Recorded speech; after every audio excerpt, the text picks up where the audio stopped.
অন্যান্য স্টুডেন্টসদের অনুরোধে আজকে আমি তোমাদের টেন্স শেখাবো। এই টেন্সটা না শিখলে অন্যান্য গ্রামার গুলো করা খুবই অসুবিধা। তাই আমি এই টেন্সকে কত সহজে শেখানো যায় এবং কত সহজে শিখতে পারা যায় আমি এই টেন্স গুলো তোমাদের শেখাবো। টেন্সকে সাধারণত তিনটে ভাগে ভাগ করা হয়েছে। একটা হচ্ছে প্রেজেন্ট টেন্স, একটা হচ্ছে পাস্ট টেন্স, একটা হচ্ছে ফিউচার টেন্স। প্রেজেন্ট টেন্সকে বাংলায় বলা হয় বর্তমান কাল।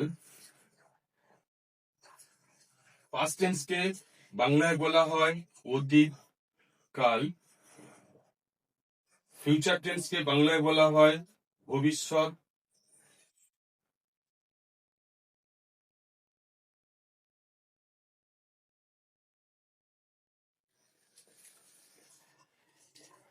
ভবিষ্যৎকাল। এই প্রত্যেকটা টেন্সকে আবার চারটে করে ভাগ করা হয়েছে। চারটে করে ভাগ আমি তোমাদেরকে আজকে একটা ভাগ বলে দিচ্ছি।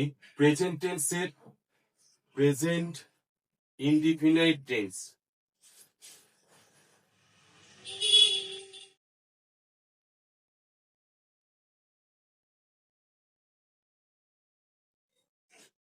এই প্রেজেন্ট ইনডিফিনাইট টেন্সটাকে আগে শেখাবো, তারপরে প্রেজেন্ট কন্টিনিউয়াস টেন্স, তারপরে প্রেজেন্ট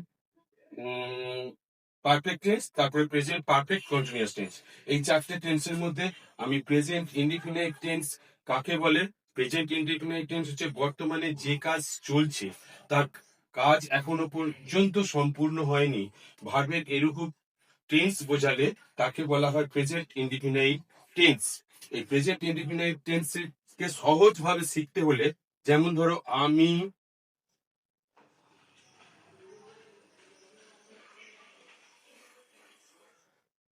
আমি যাই, আই গো।